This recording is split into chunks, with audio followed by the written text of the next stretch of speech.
around election time, candidates, they just can't do enough. They'll promise you anything. They'll give you a long list of proposals. They'll even come around with TV crews in tow and throw back a shot and a beer.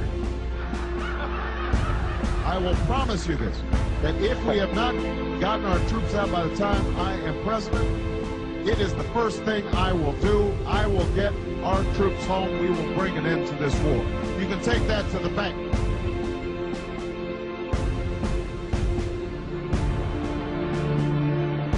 There are a number of different things that you could do early pertaining to executive orders. One of them is to shut down Guantanamo Bay. Another is to change interrogation methods that are used by U.S. troops. Are those things that you plan to take early action on? Yes.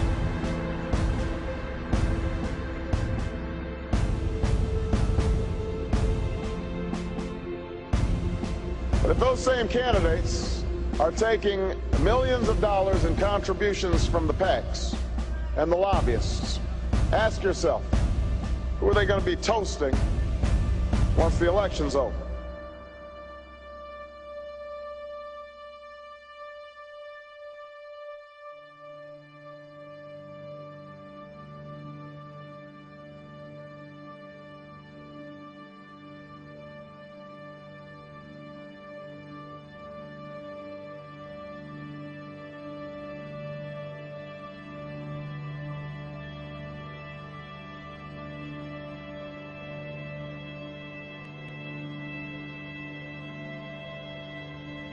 You offer no change. You have the same foreign policy. You want more troops in Afghanistan. You're not talking about only going to war with a declaration. You don't want to deal with the monetary, financial crisis in this country. You want to keep, you know, the system together for the benefit of the banks and the big corporations and the politicians. And what kind of change do you have on social policy? Do you care about sick people using marijuana? I mean, have you come out for that? He doesn't want change. He wants the status quo.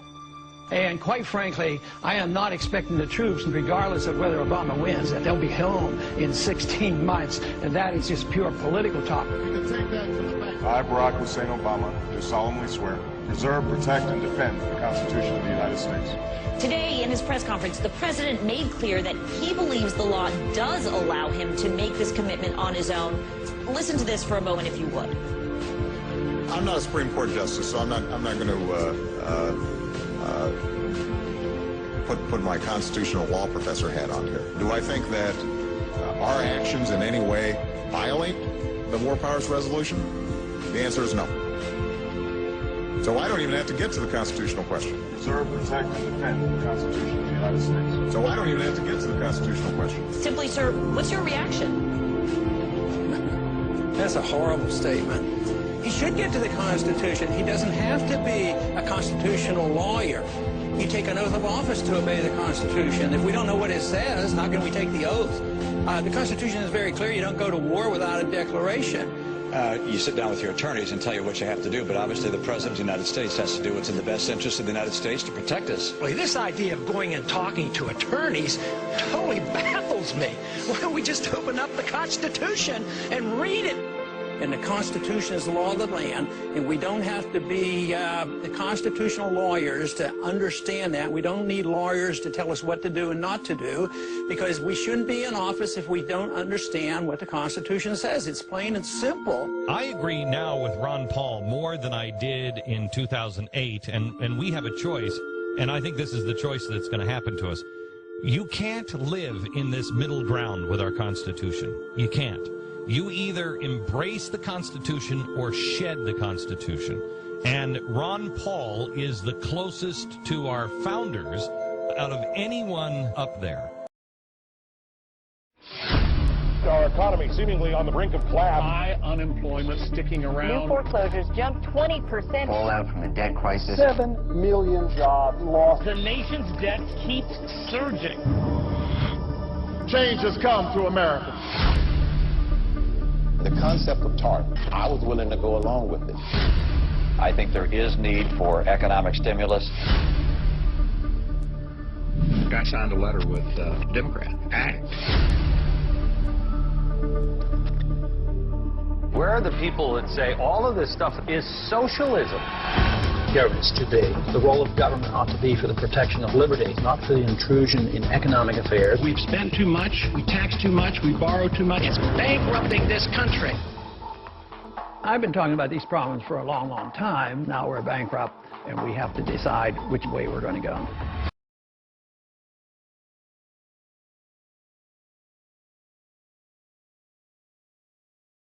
Imagine for a moment that somewhere in the middle of Texas there was a large foreign military base, say Chinese or Russian. Imagine that thousands of armed foreign troops were constantly patrolling American streets in military vehicles. Imagine they were here under the auspices of keeping us safe, or promoting democracy, or protecting their strategic interests. Imagine that they operated outside of U.S. law and that the Constitution did not apply to them. Imagine that every now and then they made mistakes or acted on bad information and accidentally killed or terrorized innocent Americans, including women and children, most of the time with little or no repercussions or consequences. Imagine that they set up checkpoints on our soil and routinely searched and ransacked entire neighborhoods of homes. Imagine if Americans were fearful of these foreign troops and overwhelmingly thought America would be better off without their presence. Imagine if some Americans were so angry about them being in Texas that they actually joined together to fight them off in defense of our soil and sovereignty because leadership in government refused or were unable to do so.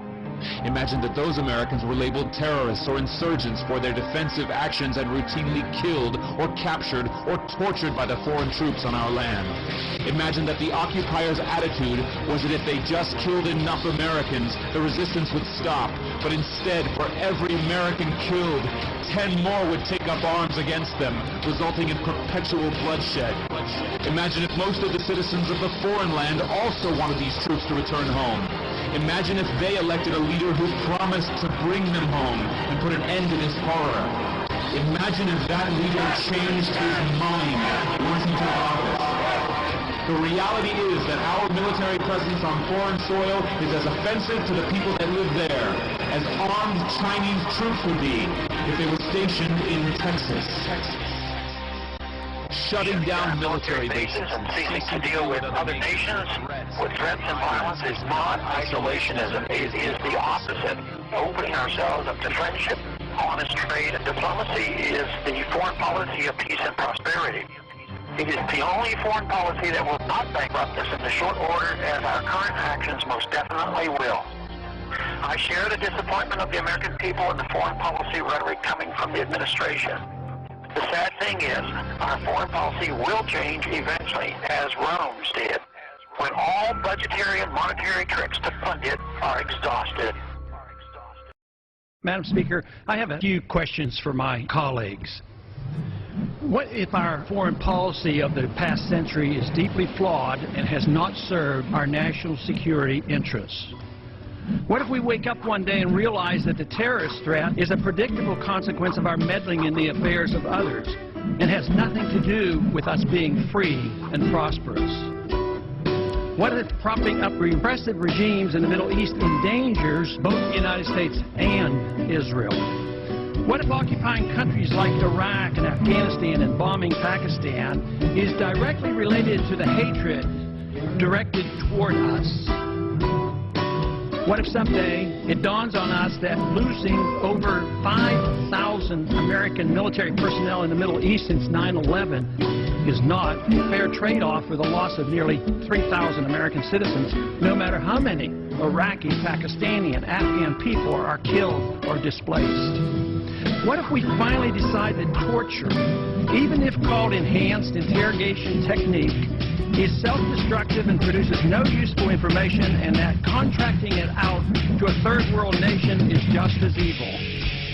What if it is finally realized that war and military spending is always destructive to the economy?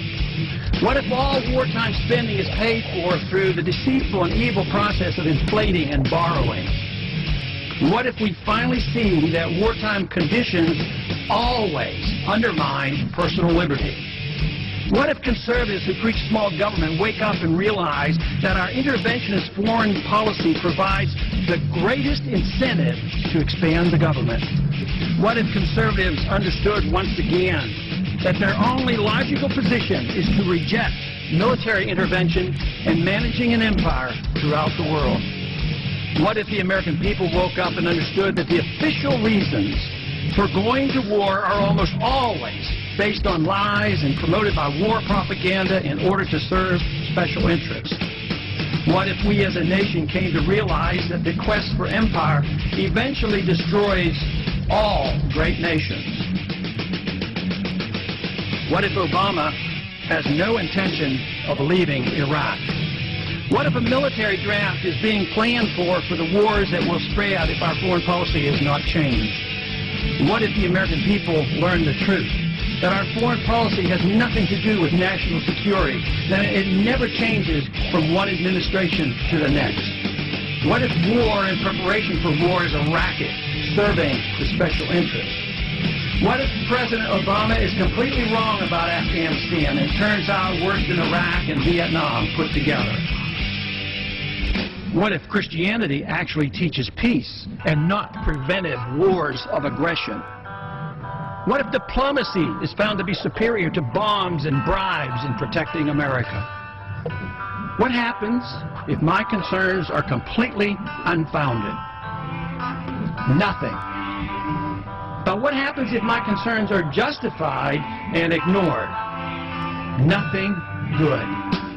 And I yield back the balance of my time. The one thing Donald Trump has ever been right about is that he's unelectable. We are in the business of kicking candidates out of the race. Just Ron Paul is going to destroy this party. Paul's doing very well out in Iowa, and I don't think that's going to thrill a lot of the Republican establishment. Right now, live, right next to the bus behind us, Ron Paul is speaking, and 7 of the candidates are here today. We have live pictures of Ron Paul, but you know what? We're talking about Sarah Palin, and we're talking about Rick Perry, the 2 people not in the race yet, Drew. And guess what, Paul? If you get video of Sarah Palin or get a soundbite from her, bring that back to us. You can hold the Ron Paul stuff.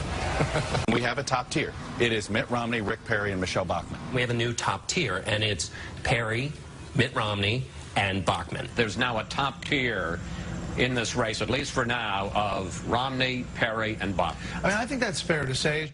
Really fair to say? You're not forgetting, I don't know, anyone, say an ideologically consistent 12-term congressman who came within less than 200 votes of winning the straw poll? Isn't anyone going to give that gentleman a little love? There's a top tier now of Bachmann and Perry and Romney, and, you know, we haven't mentioned, and we should. Thank you. We haven't mentioned, and we should, Rick Santorum, who did really surprisingly well for the amount of money and resources he had. Rick Santorum? He didn't get half of what Ron Paul got. He lost to the guy who lost so bad he dropped out of the race. Santorum? We're looking at Mitt Romney, who continues to be the front runner, but we have Rick Perry as well, and now Michelle Bachmann. Let's not count out John Huntsman, though. What? John Huntsman? Huntsman got 69 votes. This pretending Ron Paul doesn't exist for some reason has been going on for weeks. A new Gallup survey showing Rick Perry running second to Mitt Romney, knocking down Iowa favorite Michelle Bachmann to 4th. Behind who? 4th behind who? How did Libertarian Ron Paul become the 13th floor in a hotel? Why? What's wrong with... He is Tea Party patient zero. All that small government grassroots business, he planted that grass. These other folks, they're just moral majorities in a tri-cornered hat. Ron Paul's the real deal, and Fox News should love this guy. Here's what you're tweeting me at Jerry Willis FBN. The only real candidate is Ron Paul. Come on, Jerry, you know this by now. Everyone else is for endless wars and big government. And Frank writes, he is not getting the attention he should. However, I do not think he will be the last one standing. And Jim says this, I believe he is. His plans for our government are basic, simple, and easy to implement. No story there for the media. Question tonight, is Ron Paul being ignored by the media? Log on to jerrywillis.com. Take the poll on the right-hand side of your screen. I'll share the results at the end of tonight's show. Earlier this hour, we debated whether presidential candidate Ron Paul is getting enough attention. He basically tied with Michelle Bachmann in this weekend's straw poll, but she got all the news coverage, not to mention his Texas colleague Rick Perry stealing all the headlines. So we asked on JerryWillis.com, is Ron Paul being ignored by the media? 97% of you said yes, he is. 3% said no. And listen to this. We had voters from 26 different countries voting in that poll. Years have finally caught up with the candidate. Paul's message hasn't changed, but the urgency of what he's saying has increased dramatically. And it seems like this time more people may be listening. He came within an eyelash of finishing first in the Iowa straw poll, less than 200 votes behind Michelle Bachmann out of nearly 17,000 votes cast. Again, a fact that was largely overlooked by the mainstream media. Michelle Bachmann has no chance of being the next president of the United States. Maybe Ron Paul should be. Here's the question. Is Ron Paul the only grown-up running for president on the Republican side? Jarrett writes, yes. The real question is, are Americans ready to put on their big boy pants and accept some of the truths Ron Paul has been telling us for decades? We're broke. Our wars are a racket. The Fed is destroying our currency. The Congress is ripping us off. The threat of terrorism has been exaggerated. We're never going to agree on everything, so let's focus on agreeing on one thing, that we should all be free. Andy writes, the only grown-up, I don't know. What I do know is he gets little or no media coverage even after he practically tied Michelle Bachmann in the Ames straw poll, and that's her home turf. Tony writes, not only is Dr. Paul the only grown-up in the race, he's the only candidate who is mature enough to tell us the truth, even if it's unpleasant. After listening to him, I'm reminded that there are still good leaders out there who actually want us to be free and live in peace. Refreshing to hear an honest, unscripted, heartfelt candidate who speaks passionately and truthfully about the issues that matter to us all. Tommy writes from North Carolina on Facebook, Ron Paul is not the only adult in the Republican race, just the only honest one. And Tony in Topeka writes, he might not be the only adult, but I can't think of another. By the way, Jack, I think the real question should be, why is the media not covering Congressman Paul? Jon Stewart did an amazing piece on his Daily Show last night. Sometimes I wonder whose side the media is on.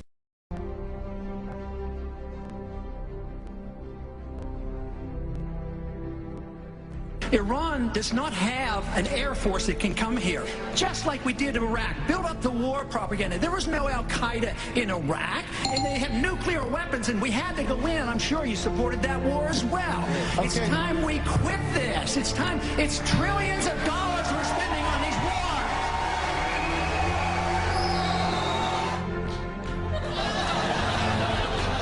What's with the smirk and the eye roll? The guy gives it, the crowd goes nuts, and you do one of these. There goes crazy Uncle Ron, babbling about the unsustainability of multiple wars. Bad about this. And people, where countries that you put sanctions on, you are more likely to fight them. I say a policy of peace is free trade, stay out of the internal business, don't get involved in these wars, and just bring our troops home. Congressman Paul in the civilian courts. Could you please tell Congressman Paul why he's wrong? Well, because simply terrorists who commit acts against United States citizens, people who are from foreign countries who do that, do not have any right on under our Constitution to Miranda rights. We've also seen that Guantanamo Bay has yielded significant information. In fact, we've learned that that led to the capture and the killing of bin Laden. This is a tool that we need to have in order to be able to prosecute the new type of war, the new type of warfare, and the new type of terrorists that this country is dealing with. Seconds, Congressman Paul. Well, I think she turns our rule of law on its head. She says that the terrorists don't deserve protection under our courts, but therefore a judgment has to be made. They're ruled a terrorist. Who rules them a terrorist? I thought our courts recognized that you had to be tried, and we've done this. And we've brought individuals back from Pakistan and other places. We've given them a trial in this country, over 300, or at least near 300. We've tried and put them in prison. So this idea that we have to turn on its head and reject the rule of law, we already are at the point where this administration, please let me finish. I have to say, and this administration this administration already has accepted the principle that when you assume somebody is a terrorist, they can be targeted for assassination, even American citizens. That affects all of us eventually. You don't want to translate our rule of law into a rule of mob rule. Senator Santorum. Our country has defaulted 3 different times. They promised at one time during the Civil War to pay in gold. They refused to. In the 30s, they promised to pay in gold. They refused to. And then in 1971, they promised to pay foreigners in gold. We defaulted, and we stuck it to them. So once again, we're going to default. We're defaulting every single day. That's what your prices are doing. Prices go up, they're defaulting on your money. So we need to look at the Federal Reserve System.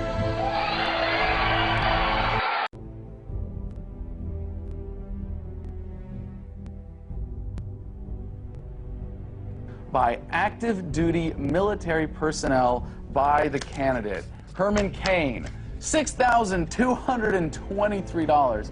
Now remember, these numbers are coming from reports that may be, if anything, overstating these numbers at this point. But Mitt Romney, not even coming up to Cain there for active duty military contributions, $5,000. Michelle Bachmann, bit of a late start this round, okay. $2,550. Newt Gingrich, whose campaign is imploding, I don't know if that was by accident there, $1,025. Pawlenty, all of $250 from active duty military.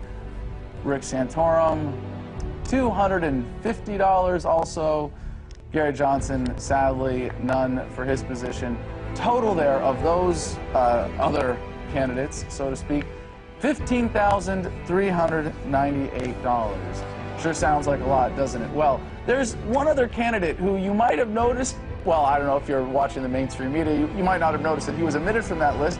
Let's see, how much did Ron Paul get in this last quarter from active duty military? Oh my gosh, $36,739.79. No surprise, actually, that this was the case, far outstripping all other Republican presidential candidates put together, as was the case 4 years ago. But let's see, let's compare this to, who's the other guy running for president in 2012? Oh yeah, $28,833.99 for the president himself, including all the donations from the Marines, the Air Force, the Navy, the Army, whatever that other branch is, to the Commander-in-Chief.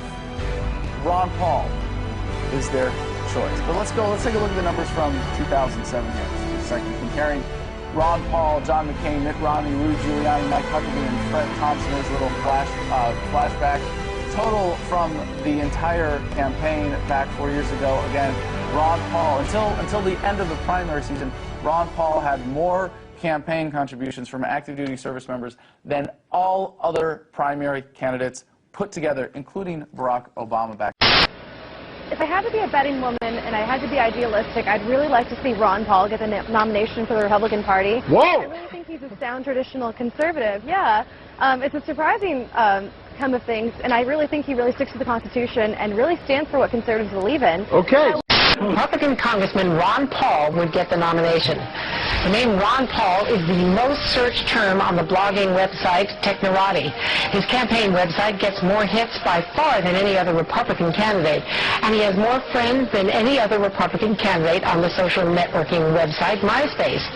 In the real world, another thing, he is stuck firmly among the lesser-known candidates. Welcome, Congressman. And Congressman, according to my calculation or my rough notes, we didn't hear from you you didn't get a question until 9:35. Do you think you're being treated fairly by the debates? Cell phone connection. Well, it will be because of conspiracy if he doesn't do well. Well, I don't know what it's going to be, but I mean, Ron Paul enjoys the support of the military. I mean, the common rank and file military, he has the most donations to his campaign. And where do you get that? And that's to me. Where do you get that? Facts. Where did you find that? The same way you get facts. I know what I read.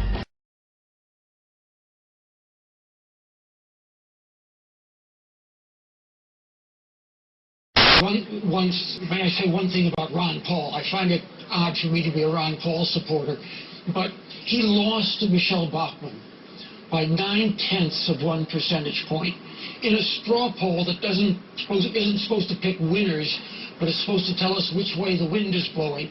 That's as good as a win. So we had a tie for first. But where is he on the morning shows this morning? Where are all the stories analyzing what it means that Ron Paul essentially tied for first place at Ames? You sound like a pro forma 1930s isolationist. No, I'm not an isolationist. I am a non-interventionist because the founders of this country that I listened to carefully were very much, they were not protectionists at all. They were free traders. They wanted trade and travel and friendship. In fact, that's your point. You say you're the true Republican when it comes to...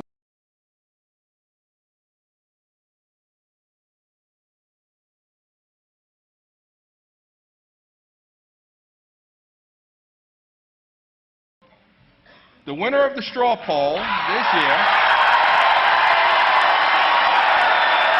Congressman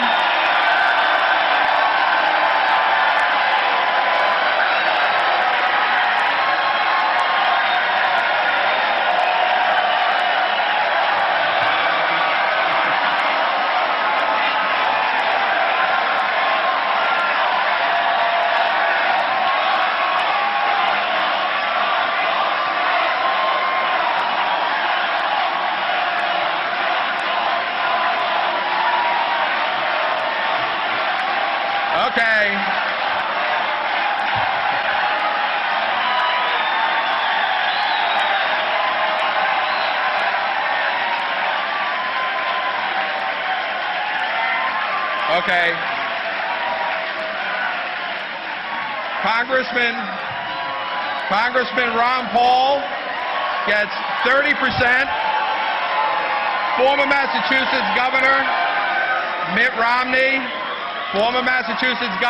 Romney, gets 23%.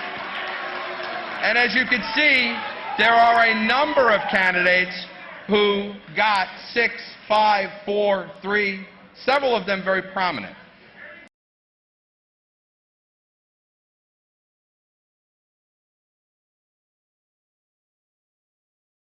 Winner of this year's CPAC straw poll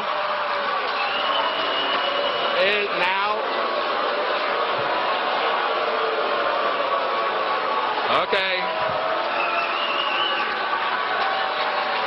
Well, the winner of this year's CPAC straw poll is Texas Congressman Ron Paul. In the end, he was the winner. Probably not the reaction he was hoping for when you named a favorite to run for the White House. Mixed applause and boos as Ron Paul was announced over the weekend. The fiery Texas Republican, no doubt unfazed by the reaction. He's live with me now from Capitol Hill, winner of that straw poll for the second year in a row. How you doing, sir? Congressman Ron Paul. I'm doing fine. Welcome back I'm doing fine, thank you. So who was in the audience booing you? Did you get a name on the? Did you get an ID on those people? No, I wasn't there, so I didn't watch that little ceremony at the end. But it tells you that people aren't unanimous on this cause of liberty. You know, I am very determined that liberty is the issue, and some people like to be taken care of more so than demanding their freedoms.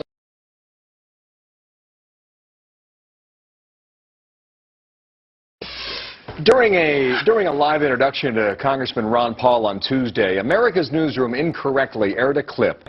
It was clearly a mistake. We used the wrong videotape. You've seen this with the online polls, where Ron Paul starts winning, so they pull him off the poll. That's probably happened 6, 7, 8 times I know of, in Yahoo polls and other major polls. When I went to the YouTube page, I started watching the Dr. Paul video, and while I was doing that, I was looking at his statistics. Now, I've got many videos up on there, so I've watched statistics for over a year now. And that's when I began to see that something wasn't quite right here. I began to smell a rat. I mean, look at this. It had been rated by 1,596 people, 1,245 left comments, favorited 652 times, and the number of views was only 213? How is that possible? The answer is it's not.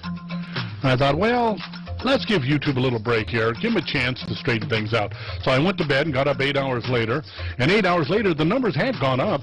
It had been rated by 4,229 people, 3,446 left comments, favorited 1,798 times, but the number of views was still only 213. 16 hours later, I went back and checked it out, and Ron Paul's video had gone up again. 6,326 ratings, 6,163 comments, favorited 2,763 times, and the number of views was still locked in at 213. What's wrong with this picture? Is Ron Paul's video being kept off the front page? Well, 37 hours later, I went back and checked it out again, and the numbers had jumped up. Ratings, 8,580, 10,851 people left comments, favorited 3,583 times, and the number of views was up to 301,452. Suddenly, it had a huge jump. How could that have happened, YouTube? Unless you did it on purpose. I mean, look at this. The views suddenly jumped from 213 to 301,452. There was only one reason this could happen, and that's YouTube wanted to keep Ron Paul's video off the front page. I thought, well, I wonder if they've got it on there now. And, oh, look, suddenly he's number 2 on the most viewed page of all people looking at all the videos that day. Only a pretty girl beat him on that one. And when it came to news and politics, most viewed today page, Ron Paul was number 1.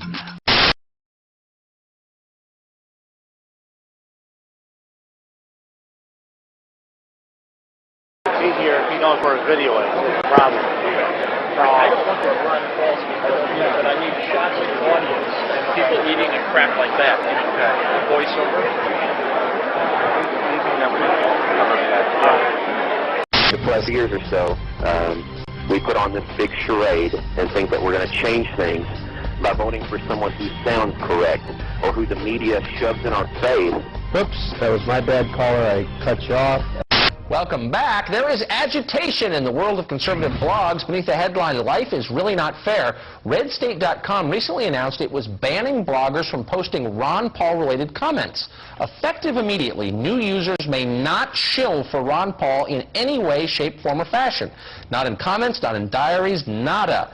Ron Paul is a big deal online, no? Yeah, I'm hearing from his supporters in my email account. And you stop Ron Paul? This is, of course, this is the reason that you're even putting him on the show, is to spike your ratings, because we know that every time we write about him, the hits to our website. No, it's not a joke. I mean, it's amazing that every time we write about him, the hits to the Washington Post website go up. So who won? A poll of GOP insiders says Mitt Romney didn't do anything to hurt his front-runner status last night, and that's sort of what his goal was, obviously, to do no harm. 51% saying he was the biggest winner. But Congresswoman Michelle Bachmann also scored some big points as well, coming in second when people were asked who won, 21%. She was actually the only other candidate in double digits.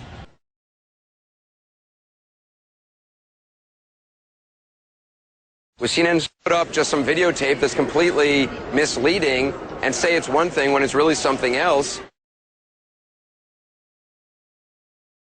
It seems like both sides play this game, and I think a lot of people in America are just kind of sick of the game. All right, so yesterday we had our debate wrap-up, and the general consensus seems to be that things went all right for Ron Paul, and he was treated fairly. But sadly, CNN appears to be afraid of using its own polls for its own post-game analysis. When reporting post-debate, they instead use data from a National Journal poll given to political insiders. Data taken from 5 other major poll sources post-debate showed Dr. Paul at 31.07% at Fox News, 83% at CNBC, 87% at WePolls.com. Vortex Effect might have been a little biased there with the audience, 93.31%. But even at CNN's own poll, 78%. Okay, so let's be fair. The online polls can be skewed like any other form of polling, but here's the skewing that CNN came up with.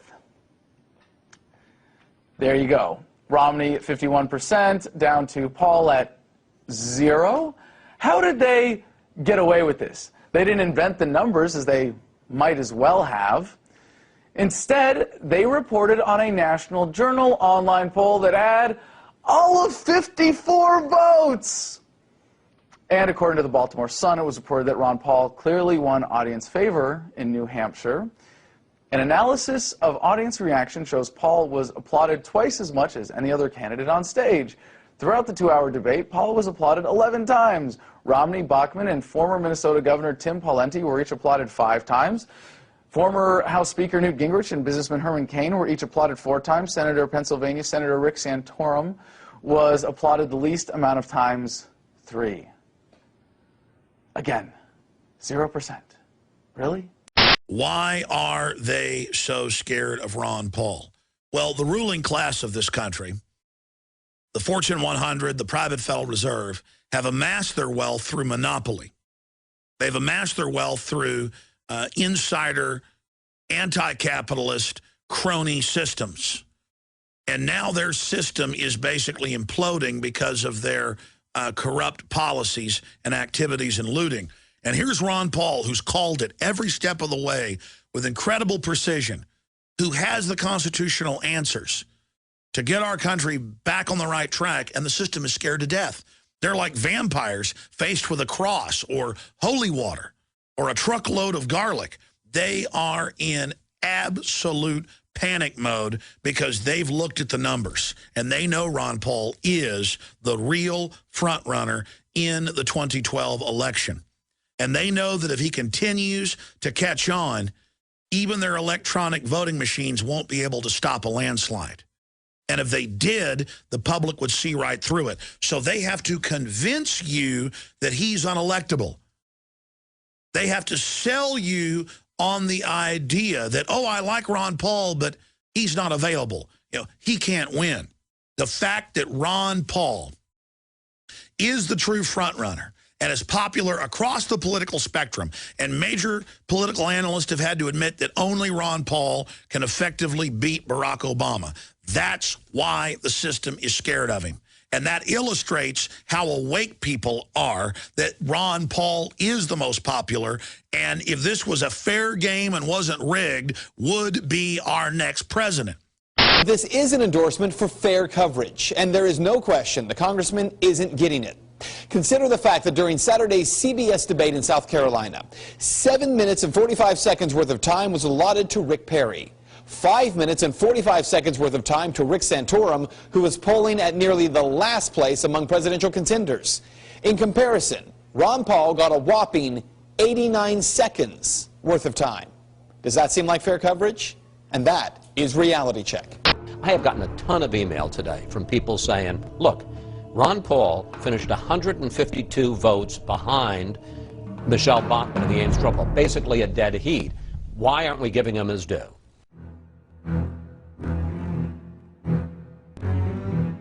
Ron Paul is not going to be president of the United States.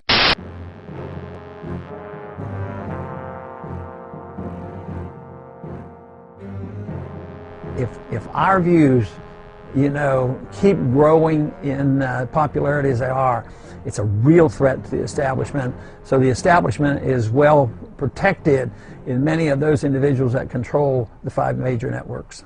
Let's talk about Ron Paul, because he just won another straw poll in California, and he keeps winning straw polls, but I guess if history is any gauge, it doesn't really mean very much. Anyone get the sense Ron Paul, like crazy Uncle Ron? Listen, I've done a show on why conservatives shouldn't vote for Ron Paul. Poll. Romney leads New Hampshire. Huntsman 3rd, Perry 4th. Now, do they know how to count? Why would they omit saying who was in second? Well, you know why. Ron Paul. All right, my dumbest thing of the week is Ron Paul. The winner is Ron Paul with 32%. Ron Paul did not win, in my opinion, by any... As a matter of fact, I think he lost the debate. I think all of us could make the case for anyone, maybe with the exception of Ron Paul. We can make the case that any Republican right now can win this race. Another question about electability. Do you have any, sir? There's always the question as to whether or not you are, in fact, viable. What's success for you in this campaign? What's success? Well, to win is one is the goal. That's not going to happen. You know, you don't need a majority. You need, what he said, was an irate, tireless minority willing to start the brush fires of freedom in the minds of man. I am gaining recognition in the campaign, and it's a threat to a lot of people. It's a threat to the military-industrial complex. It's a threat to the bankers, the big corporations who get all the benefit. It's a threat to the people who preach that we have to be in the world and be in all these countries. So I think it's big banks, big money, big corporations, and the people who want to be the warmongers.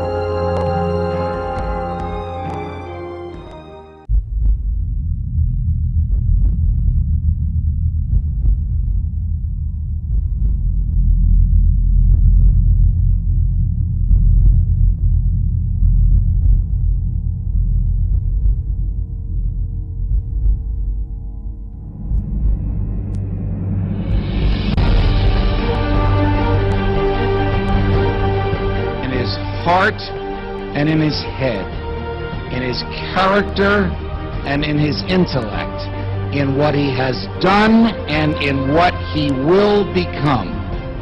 The Thomas Jefferson of our day, Ron Paul, is one of us.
Ron Paul, you served with him. Yep. Tell me what the guy's like, because I want to tell you, if you mess with Ron Paul on television or online, you are going to feel the wrath of some serious followers. We've been dealing with this the last few weeks at CNBC. We did an online poll after the debate of who won the debate. Ron Paul dominated the debate, and some of my colleagues at CNBC thought that there was something wrong with that. They took the poll down. I want to tell you, my email box, thousands and thousands and thousands of email like I haven't seen from any other, followers of Chris Dodd or Bill Richardson or Joe Biden. Well, I'll tell you, and the interesting thing is that my son was back from school and was telling me about Ron Paul signs all over the campus. As we were driving through Pensacola, there was a Ron Paul sign, handmade, actually stenciled, on every single sign where you could attach something, and that's happening all across America. And you've got a couple things going here. You've got Republicans that don't see any real conservatives out there. You've got libertarians that want the government off their back, and you also have people on the far left who like his message about the war, and keeping the government from our phone records and things. It is a fascinating crosscurrent. What do his Republican colleagues in the House think about it? Truthfully, everybody thinks in the House, everybody's thought that he's been crazy for a while. As far as too conservative, too libertarian, he's an independent, very independent guy.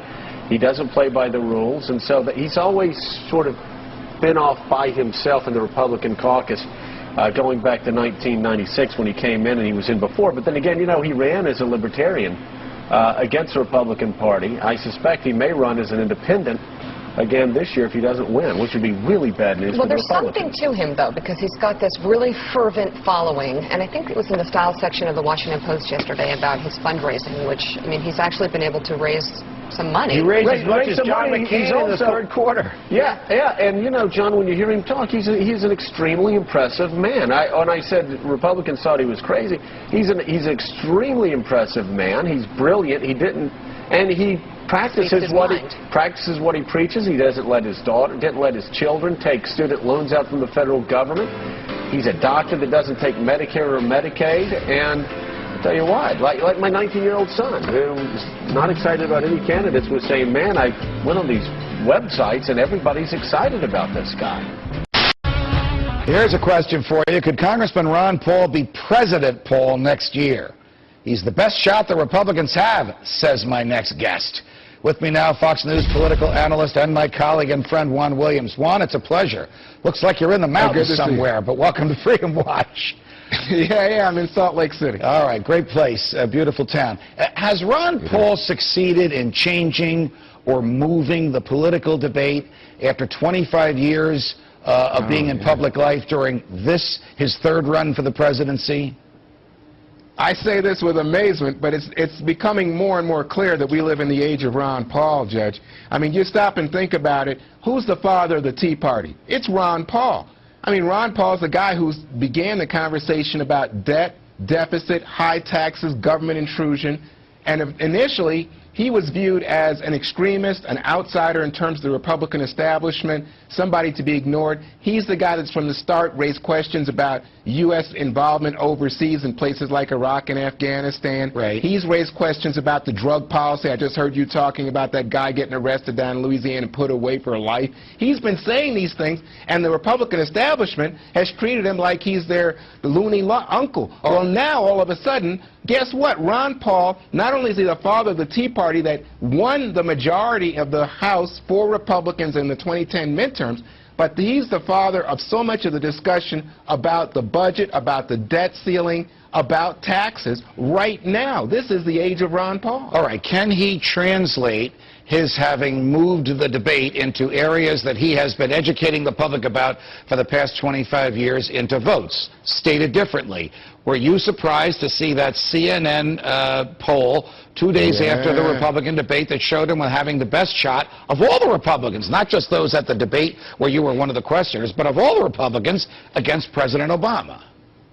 I was stunned. Again, to me, it's like a revelation, and it's just becoming clearer and clearer about this thing. I keep saying age of Ron Paul. The question is, do the big money people start to give some credibility to someone like Ron Paul when they see the CNN poll and see that he actually is outperforming the Palentis, outperforming the Gingriches, outperforming the Romneys, the Mitch Daniels? That's the question, and I don't know the answer to that yet. But if, in terms of moving the argument, moving the conversation on not only drugs but Afghanistan, personal liberty, the debt, that's all Ron Paul. Well, in the interest of full disclosure, I'm a senior advisor to Ron Paul, and a lot of people they saw Winston Churchill. He was a pariah in his own party, to both parties. He often voted alone in Parliament, and he was ridiculed by the press, but he was right.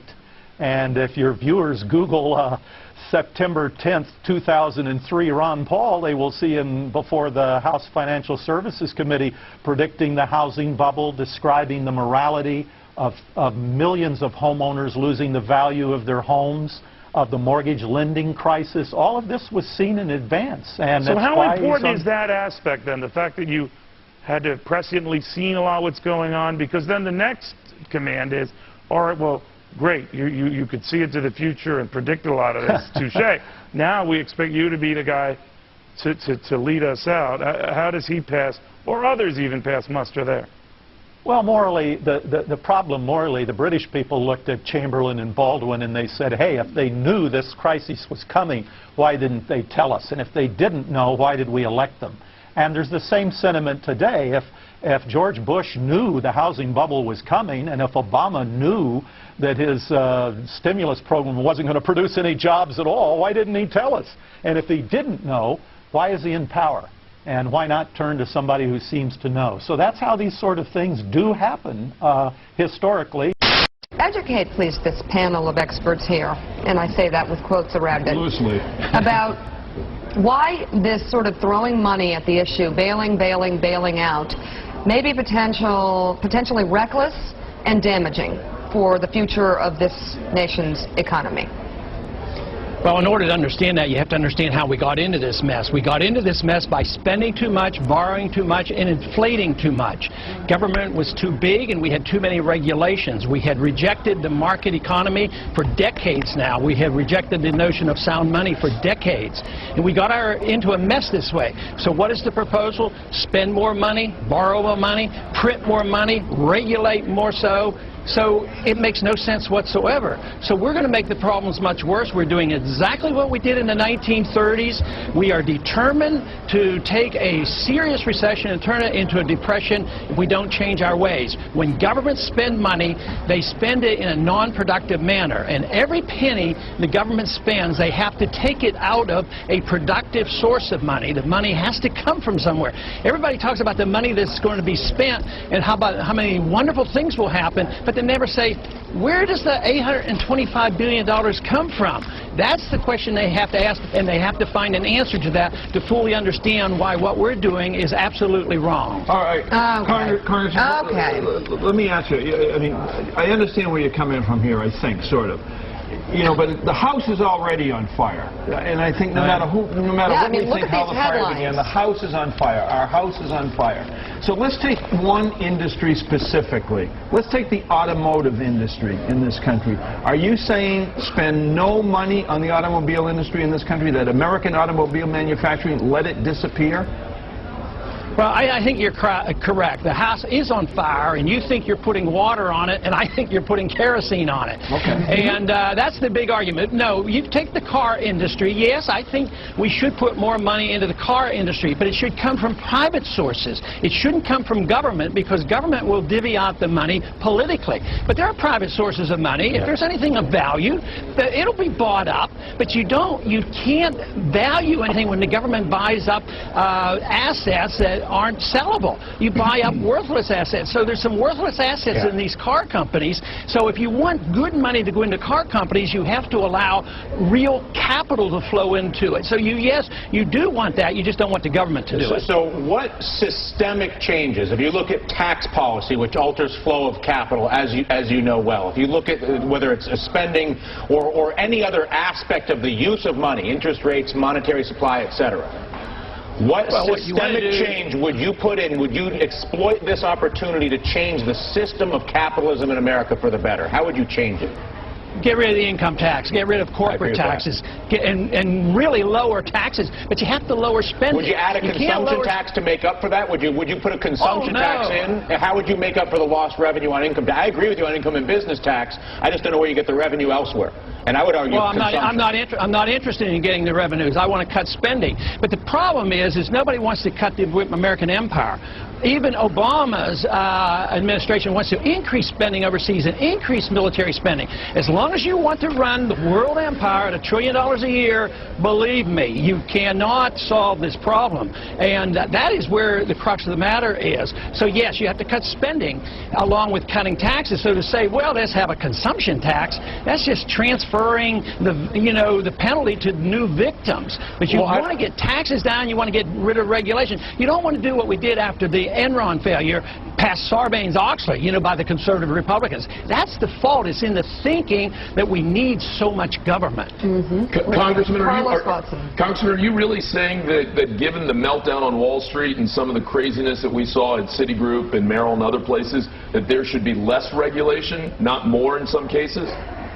Yeah, we should have more on the Federal Reserve so that we know that we're doing. They're exempt from regulation, as is Treasury. We give Treasury $350 billion and we don't even know where they spend it. That's the type of regulation you want. But what on Wall Street? Do you not want to see on some of these derivative products, do you not want to see there be some kind of regulation in terms of what the banks can do? Sure, anybody who commits fraud goes to jail, just as they did in Enron. We didn't need Sarbanes-Oxley to prosecute everybody in Enron through the laws of fraud. If they commit fraud, they go to prison. Just like Madoff, we had all those regulations, SEC and everything else, and he got by. It proves SEC didn't work. But Congressman, it's not just fraud in some cases. In some cases, people had very little equity put down and were leveraging things up tremendously. Should there not be regulation about how much equity you effectively have to put in the deal, or how much capital you have to have on your balance sheet? Sure, and if you understand leveraging up equity and debt, you have to look at fractional reserve banking. That's where you pyramid debt. So they're doing exactly what the Federal Reserve does, is they create money out of thin air and they pyramid debt. That's where the bubble comes from. That's why you have to look at monetary policy. But you're looking at the symptoms rather than the cause. Hey, Congressman, hang with me for a couple of seconds here. I am extremely limited. And 90% of this conversation that you've been having with Dylan and Carlos has gone way above my head. But your basic theory, let's get government out of nearly everything. Let's swing back to what I do nearly every morning. I drive to work on roads filled with potholes, beneath bridges that are crumbling. What's the answer here? Do I go out and try and find 6 carpenters and some bricklayers and some masons to fix those roads and bridges? Government's got to do it. What's the deal here? What is your point of view about stuff like that? Basic reconstruction of this country. Okay, I know I can't have my perfect society quickly, but what I would do is quit bombing bridges in Iraq and then paying to rebuild them, and then wasting the money in the rebuilding over there. I would take that money, save it on the deficit, cut the deficit, and spend some on our infrastructure. Okay. That's what I would do, and we could do that. But as long as you do it through debt financing, it's impossible. Ideally, roads and bridges should have been taken care of by our states. It wasn't designed in the Constitution that the federal government would take care of every bridge and every road. But that isn't the worst type of spending, and I think in the interim we certainly could. We could cut the spending overseas, but we're going to bring ourselves to our knees. We're going to have a dollar crisis. We're doing exactly what Osama bin Laden wanted to do, what he did to the Soviets. He's bringing about financial chaos to this country, and we got to realize excessive spending that is a problem. It's not that we need more government spending. That to me is foolish. I want to ask you the same question I've been asking myself, everybody on the set. I asked Tucker, I asked Pat, I'll ask you. In reality, and forget your perfect society, mine or anybody else's, in reality, we're going to lose millions of jobs over the next year or two. In reality, our banks have been mismanaged horribly as a result of both the bankers and the politicians, in my opinion, and we're now dealing with that. What would you do? In other words, saying what you don't think should happen has a value to a point, but in reality today, what do you think the American politicians and bankers ought to be doing? I wouldn't pretend that pouring kerosene on the fire is working. I'm sorry to interrupt you, but I want you to start it with I would. Okay, what I would do is allow the liquidation of debt to occur. You want the people to spend more money in buying up assets. You want these assets priced in the marketplace so we know what their values are. That's why that first package of but no one in the market will do that. As you know, then there's no value there. That's a good information, then there's no value. Why should you dump that on the American taxpayers? That's a strong message that if it's worthless, you don't dump it on the taxpayers. That's why our slump is getting worse. How do you get this country healthily to your perfect society, where there's limited taxes and free markets and innovation reigns supreme, and me and Willie are on the beach, you know, getting drinks served to us from robots, but that's not where we are today. How do you get that? How do you deal with the reality of the problems of this country? Well, the reality is you have to liquidate debt and get rid of the malinvestment. If you don't do that, you can't do it. But what you're doing now is you're working on the destruction of the dollar. There's a pretense that you're going to improve things, but you're really going to destroy the dollar, and a financial crisis that we have today is going to be a dollar crisis. Dr. Paul, I'd like to begin with you. Every debate begins with a specific policy question, but this is a little different.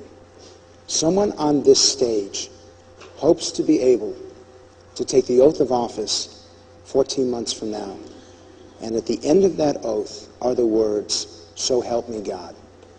When you hear those 4 words, if you have the opportunity and the privilege to say them, what will come to mind? Well, I think they're very important. We take, those of us who have been in Congress and served in government, we take an oath frequently. We take an oath to uphold the Constitution. And that's what we do when we take an oath when we're sworn in as president. We emphasize this. But I think what that does, it emphasizes it even more so because of the significance and the importance. And it reiterates the fact that we swear to uphold the Constitution and the rule of law.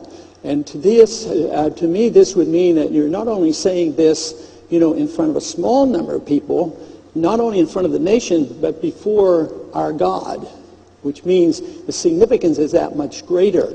So those of us who have done this before, and I've taken my oath rather seriously, very seriously, and believe that I've done a very good job in upholding the Constitution, and even when sometimes it's difficult. And this to me would send the signal that by saying, so help me God, I really will obey the Constitution and that pledge. I think the issue is obviously very important, and we can charge one side or the other of influencing our culture too much. But the goal of government isn't to mold society and mold people. The role of government is to preserve liberty, so we as individuals assume the responsibility and our families assume the responsibility. Our values should come from our family and from our church. But once we say, well, the liberals are doing this because they want this economic interference and we're going to have perfect balance and fairness, they overdo it. But you can do it on both sides. You can say, well, we're going to make people better by having more laws. I think culture is very important. Culture has a reflection on the law, and I think that is very good. But the law can't reflect the morality of the people. If you do that, you have embarked on something where you sacrifice liberty. Once you turn this over to government, when government assumes this role, it can only do that at the sacrifice of liberty. So our goal ought to be to preserve liberty so that we have our religious values and we make our own decisions. If we can make our self-determination for our hereafter and our spiritual life, certainly on our own personal habits and our economic habits and how we spend our money, certainly we should assume that the people can do this. The guidance should come from individuals, from our family, and from our church. You know, the early church struggled with this. I mean, Christ came, Christ taught about peace, and Christ was to be the Prince of Peace, and we were to defend that. But early on, the church struggled with this, and St. Augustine came up with the principles of the just war. I believe in them. I think we should follow those from a religious viewpoint, but we have a constitution that is very clear to guide us to try to prevent these wars. And that is that we don't go to war without a declaration. The wars that we have fought since World War II are all illegal, unconstitutional, immoral, and all were unwinnable, and it was tragic. It was tragic because we did it by failing the rule of law, and the tragedy now of these wars of the past 10 years. 10 years, and we have been so complacent, it added $4 trillion to our national debt. 8,500 Americans have been killed in these wars. 44,000 have come home wounded and crippled. Hundreds of thousands are looking for help. And we want to blind ourselves to this. And it isn't in our national defense. It is mischief. It's getting involved where we don't need to be involved. I think it is an utter tragedy of what's happening. If you want to talk about a family life, there has to be somebody in this audience that has been the bearer of bad news, either a loved one lost or a loved one crippled. And it's on and on. I had one soldier come to me the other day, and he was so against the wars, and he spent 3 or 4 tours over there. And he says, I lost so many buddies, and I don't know why we were there, and there's no signs of progress over there. But he says, now I'm losing my buddies to suicide. The wars destroy the family, undermine the family, as does the economic climate. The bad economics and war is the 2 most destructive things to the family, and we ought to concentrate on that, and we can't concentrate on the economics unless you look at the business cycle, why we have inflation, busts and booms.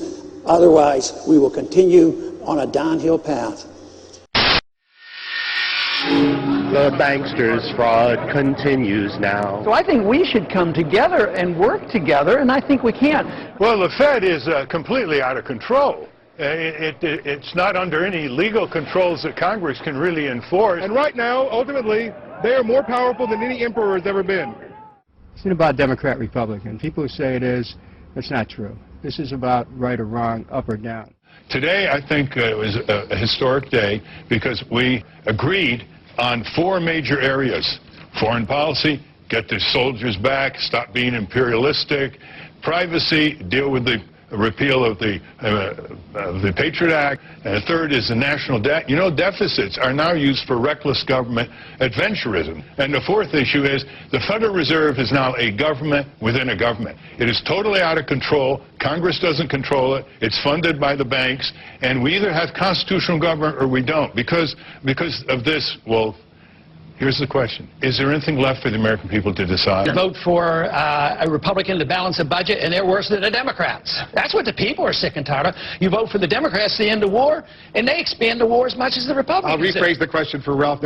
Who's the lesser of two bads right now? The lesser of two bads is not good enough for the American people. We need the best. The crisis is much bigger than what they even are talking about, because they're not talking about the real crisis, and that is the bankruptcy of the whole country and the destruction of the dollar. And when we're going to bring our troops home and change our foreign policy. I mean, this is much bigger than they think it is. A lot of people are pointing fingers. Who do you say is to blame for the situation right now? What do you want to go back to the Federal Reserve Act of 1913? All wars are fought with inflation, destruction of the money, which is the reason we have unemployment today. $30 million an hour. 24 hours a day we're spending on those two wars. $30 million an hour. I'm trying to get you to understand what the motive was behind the bombing. At the same time, we had been bombing and killing hundreds of thousands of Iraqis for 10 years. Would you be annoyed? If you're not annoyed, then there's some problem. Republican Congressmember Ron Paul of Texas speaking last night at the Republican presidential debate. Noam Chomsky, your response. I think what he said is completely uncontroversial. We have broken from reality, a psychotic nation, ignorance with a pretense of knowledge replacing wisdom, an epidemic of cronyism, a central bank that deliberately destroys the value of the currency in secrecy, without restraint, without nary a whimper.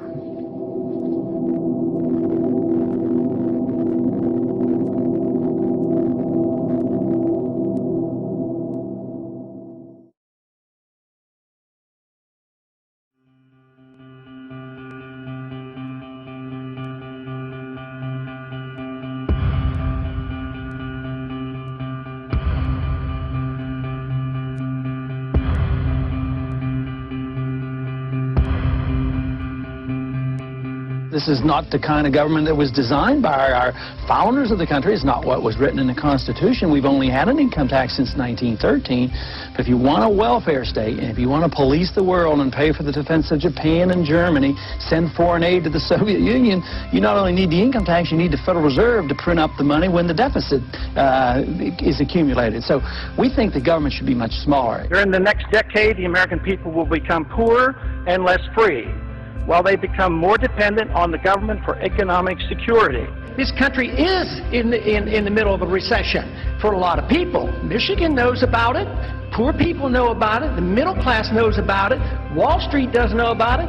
Washington, D.C. doesn't know about it.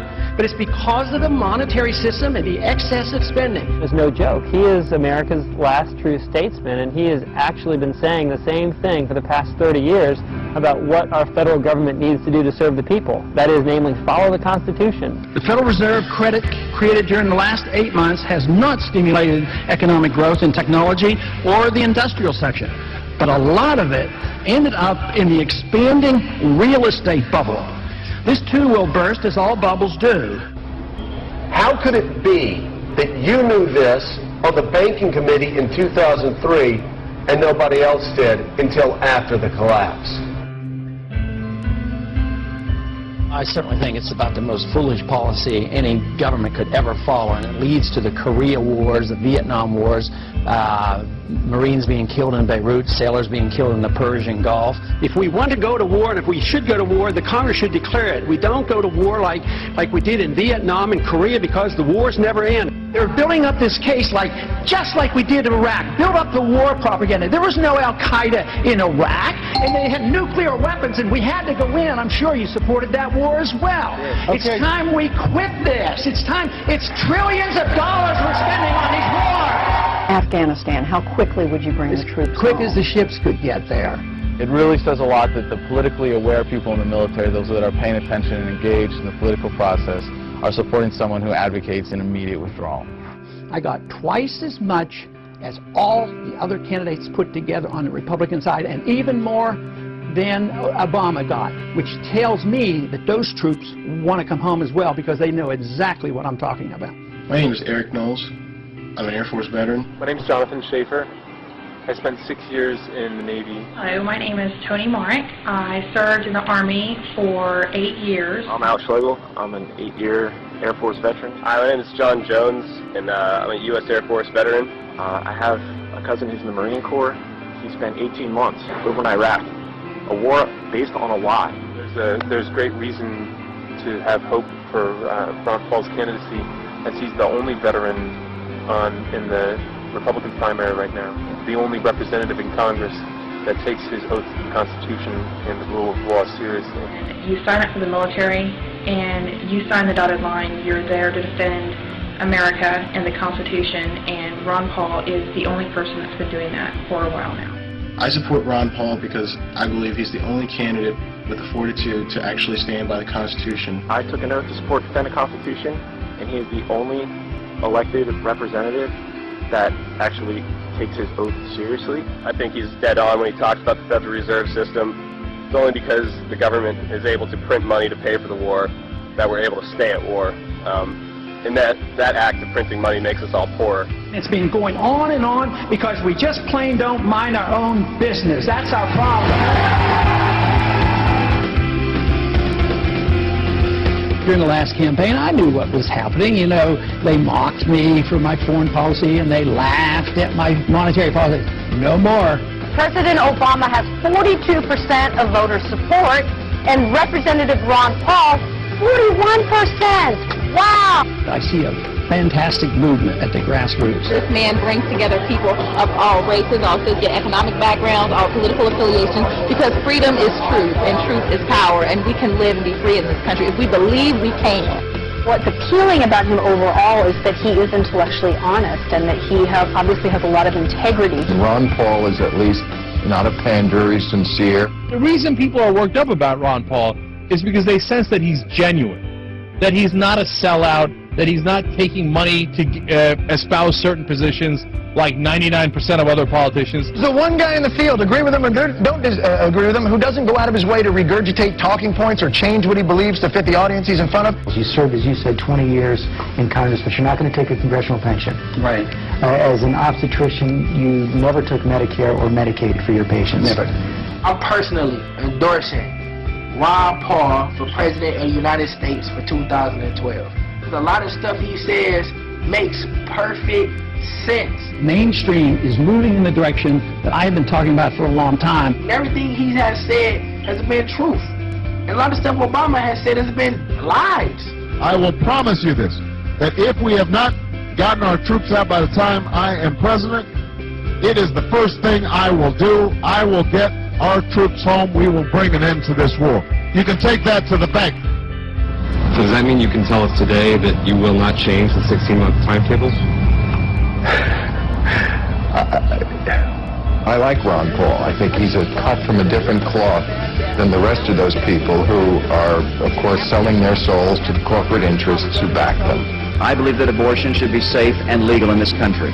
I will preserve and protect a woman's right to choose, and am devoted and dedicated to honoring my word in that regard. I will be a pro-life president. He came to Austin as a Democrat, and then he ran into Karl Rove, and Karl Rove whispered in his ear, he said, look, you're a good-looking guy, your politics are kind of conservative. It was easy for him to make the switch. They represent the status quo. And this is what excites so many people now. They're sick of the status quo. Suddenly, a lot of people who love the country and haven't voted precisely because they feel like it would be an insult to the great history of this country to vote for one or the other criminal are so excited at the prospect that, wait a minute, maybe the country can be saved after all. I do think you should value people who speak from the heart and who tell the truth. And you should also value people who honor the vision of your founders and respect the most sublime constitution devised by human intelligence. We want an America full of principled people. Not people who say one thing and do something else. Say anything to get elected, but who say what they mean They mean what they say, and they live their lives by those principles. Ron Paul has been consistent for more than 30 years, and he's been absolutely right about the most important issues facing this country today, which means that when he's elected, we can trust that he'll actually do what he says he's going to do, and that what he does is actually going to work.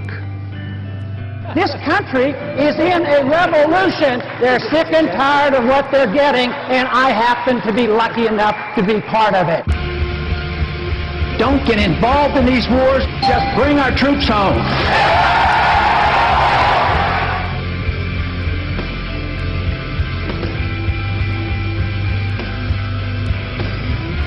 There is absolutely never a reason to give up 1 ounce of freedom for the sake of security. It won't work.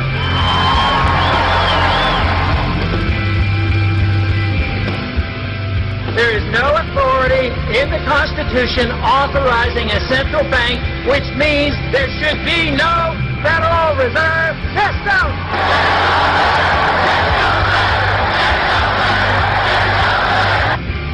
An idea whose time has come cannot be stopped by any army or any government.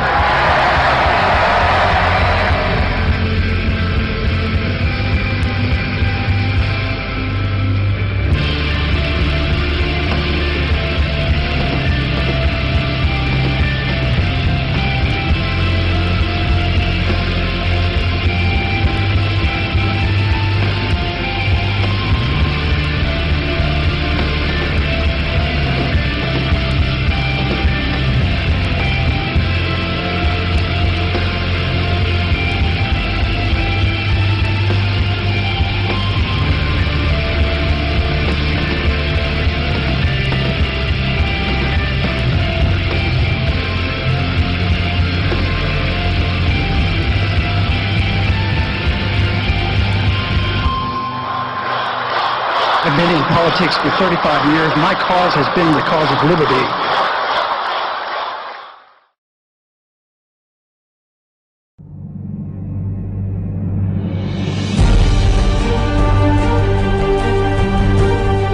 In his heart and in his head, in his character and in his intellect, in what he has done and in what he will become. The Thomas Jefferson of our day, Ron Paul, is one of us.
It's not like I'm just trying to win and get elected. I'm trying to change the course of history.